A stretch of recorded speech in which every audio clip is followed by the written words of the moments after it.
cambio de mentalidad. Cambio de mindset. programa. Sí, ahora que está tan de moda esos extranjerismos, anglicismos en este caso, eh, es difícil. Usted dice que ya son bueyes cansados, y son bueyes cansados sobre todo por el espíritu, no por los años, porque usted sabe muy bien que la edad, si hay vocación de servicio y capacidad, poco tiene que ver con la calidad educativa. Yo tuve el privilegio de tener profesoras ya de cierta edad como María Cristina, que en paz descanse, una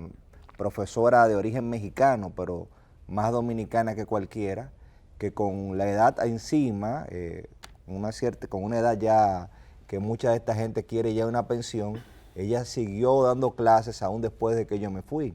Ahí está el caso de doña Delsa la Antigua, doña Fior Mueces, gente que a pesar de la edad se mantienen con una gran juventud y con esa vocación de magisterio y de enseñar, porque lo que hace falta en principio es tener una vocación de servicio y un compromiso con aportarle a los demás. Y usted dijo una gran verdad, más que los adelantos científicos y tecnológicos, hay elementos de la educación básica que no cambian. Es la transmisión de conocimientos básicos que no van a cambiar. El tema tiene que ver cuando la vocación no está, cuando no hay un compromiso de servicio y cuando la politiquería y la irresponsabilidad política toma de punching bag, como saco de golpes, lo que es la educación. Y lo digo primero por el partido político que representa ahora mismo quien preside la ADP, que no le llamó la atención ante el hecho insólito de que en la primera semana de clase, por una situación que nada tenía que ver con el inicio del año escolar, iniciara una jornada de protestas. Eso es algo insólito e inverosímil, y esta es la hora que un partido que aspira a ser opción de poder no públicamente señaló una línea. Tuvo el ministro de Educación que tenderle un puente y decirle a ese poderoso gremio que se sentaran en la mesa del diálogo con el fin de no boicotear el año escolar. Y es penoso que ese sea el debate político aquí en torno a la educación, cuando nosotros lo que deberíamos de estar es cómo cambiar el modelo educativo, cómo hacer más pedagógico ese modelo, cómo incorporar el tiempo de ocio que se pierde en Facebook, en YouTube, en todas esas plataformas digitales, en la enseñanza. Ese debería de ser el desafío que uno tuviese como educación, pero lamentablemente la irresponsabilidad política que hizo burlarse de un programa como República Digital, que hizo burlarse, yo recuerdo muy bien, cuando se hablaba de llevar computadoras a las escuelas, esa propuesta que se hizo desde el año 1996, esa propuesta fue motivo de burla. Y cuando en el 2012 se hablaba de República Digital, que es un componente de gobierno electrónico, para facilitarle al ciudadano su vinculación con el gobierno, también hubo una burla. Esas mismas personas que se burlaron de eso por su miopía política y su miopía en términos de la visión institucional de la República Dominicana han sido bastante irresponsables a la hora de definir lo que es la educación.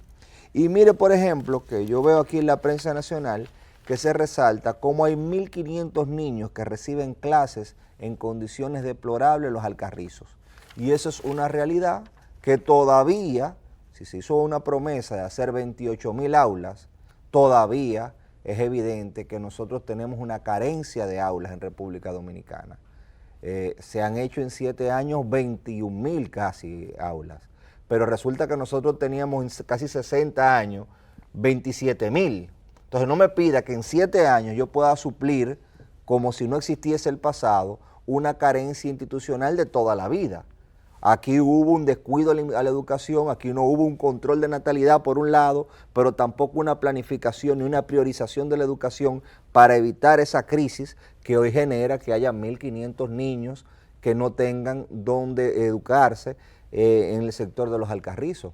Es una lamentable realidad que se ha ido haciéndole frente a cada vez que se inaugura una escuela y cada vez que se incorpora un joven a la tanda escolar extendida. todavía falta un 25%. Pero mientras se lucha con un boicot a la clase, es difícil que educación se pueda concentrar en que ese 25% restante pase la jornada escolar extendida y a que se acaben las aulas. Porque una cosa es la prioridad nacional y otra cosa es la prioridad de estos grupos políticos irresponsables que cooptan los gremios para imponer su agenda, no la agenda del país y ni siquiera la agenda del maestro. Porque si fuera la agenda de la mejoría y la dignificación de los maestros, nosotros estuviéramos sumados como ciudadanos al margen de lo que sea. Pero estamos hablando de que se le ha aumentado la vida al maestro, o sea, el salario para cubrir sus costos al maestro, y se le ha hecho un aumento significativo buscando dignificarlo. Entonces, señores, no se puede ser tan mezquinos. Por otro lado, yo me referí ayer al tema del transporte en República Dominicana. Y me refería a cómo lo que se llama el Intran, un organismo que ha venido a ser el ente regulador en materia de transporte, ante el desorden que hay en ese sector de República Dominicana, que dicho sea de paso, pasó de ser un sindicato, que hay que ver si es sindicato, porque no tenían trabajadores, dicho sea de paso, a convertirse en partidos políticos, porque cada uno de esos supuestos sindicatos crearon una filial de partidos políticos, incluyendo el de Blas Peralta, el que está preso por un asesinato, también tenía un partido político, porque de eso se trata, cómo sacarle un beneficio partidario al poder de chantaje que muchas veces tienen los gremios. Entonces ahora, uno de estas personas dice que no va a pagar la multa del Intran, porque eso es un disparate. O sea, fíjese el desafío y la cachaza de entender que usted está por encima de las leyes y que usted no va a pagar esa multa porque usted no está de acuerdo, y eso es un disparate. Usted no está para cuestionar la ley que ya se aprobó y que es la voluntad general. Usted está para acatarla y si no está de acuerdo hay unas vías institucionales para usted expresar su reclamo. Pero no, la actitud es desafiante. Es la misma actitud que muchas veces paró el tránsito en República Dominicana, afectando a miles de usuarios. Entonces, es difícil hacer una transformación de la vida ciudadana mientras en la esfera política se manejan este tipo de criterios. Nosotros necesitábamos,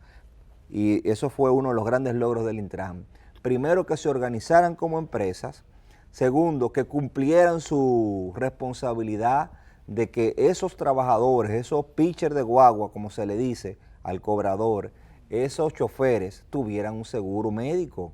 ¿Cómo tenían un seguro médico? Cuando lo incorporaban al sistema de seguridad social y ya le garantizaban un seguro de riesgos laborales, un seguro médico, pero también una acumulación para su fondo de pensiones. Son tres bases que tiene nuestro sistema de seguridad social, que cuando se formaliza una empresa y se incorpora ese trabajador, usted está garantizándole protección tanto a él como a su familia, y eso es justicia social. Entonces, si usted es un sindicato, que como sindicato tiene el amparo del derecho laboral, su lucha debería de ser por incorporar esos derechos laborales que tanto trabajo dieron. Ah, no. Su lucha no es esa, su lucha es por la acumulación particular de su capital. Entonces tienen grandes empresas, tienen hasta partidos políticos porque ellos diversifican, usted se pone a ver sus inversiones y diversifican y pretenden sumir al desorden en República Dominicana cuando ya se ha abierto una nueva era de regulación,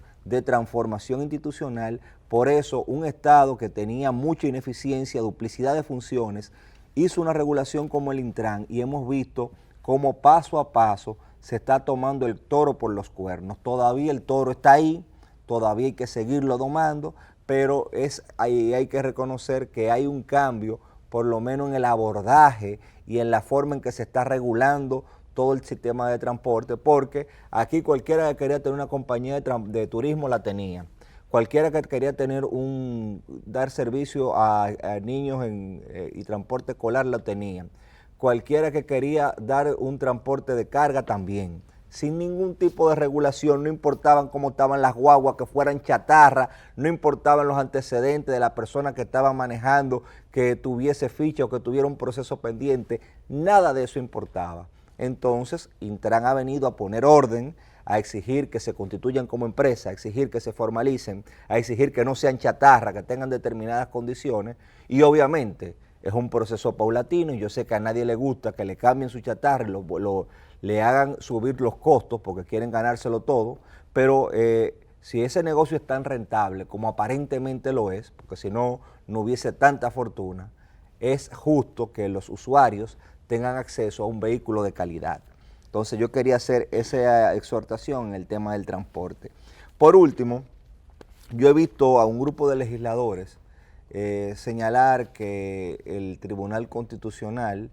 ha cambiado la legislación en materia electoral. Ciertamente yo creo que a veces cuando se importan modelos, en este caso la creación de un Tribunal Constitucional fuera del Poder Judicial, porque nosotros teníamos un Tribunal Constitucional en la Suprema Corte de Justicia a raíz de la reforma constitucional del 94, porque esa reforma establecía que el poder concentrado lo tenía esa Suprema Corte de Justicia, pero se creó como mecanismo de equilibrio de poder un Tribunal Constitucional aparte, y esa figura del Tribunal Constitucional que tiene la última palabra en materia de constitucionalidad es un suprapoder, y hay quienes lo llaman desde Kelsen el legislador negativo, porque si bien no es el que hace la ley, te dice que no es una ley. Entonces hay que estar atento a este esquema institucional que tenemos, que realmente hay un equilibrio de poderes. Por eso cuando nosotros, en mi caso particular, abogaba porque era posible hacer una reforma constitucional que permitiese la reelección del presidente, porque aquí había un equilibrio de poderes, yo lo decía porque aquí había, como lo hay, un equilibrio constitucional, o sea, un grupo de órganos que no tienen,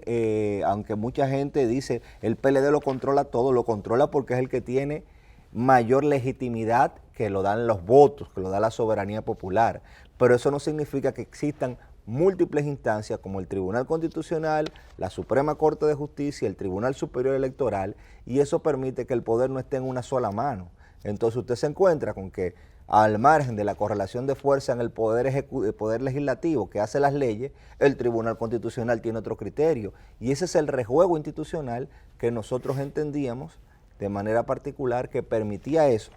y que entendemos que hace que República Dominicana, a pesar de todo lo que se dice, tenga un grado superior de evolución en cuanto a la transparencia, en cuanto al funcionamiento del Estado e incluso en cuanto a la protección de los derechos ciudadanos. Yo sé que la gente dice que todo está peor, pero yo entiendo que la existencia de esos órganos y la posibilidad de que cualquier persona que no esté conforme con una ley porque entienda que esa ley viola la Constitución pueda acudir directamente a un tribunal que no sea ya la Suprema Corte de Justicia, que tenga la posibilidad de anular esa ley, es un paso de avance y es una garantía de que no hay ni una dictadura ni una concentración abusiva de poder. Hay el resultado de una mayoría, pero no es lo mismo que existe una mayoría en el poder público como expresión de la soberanía popular a que exista una tiranía o una mayoría mecánica abusiva. Es completamente diferente en un estado que cada vez el poder está más repartido.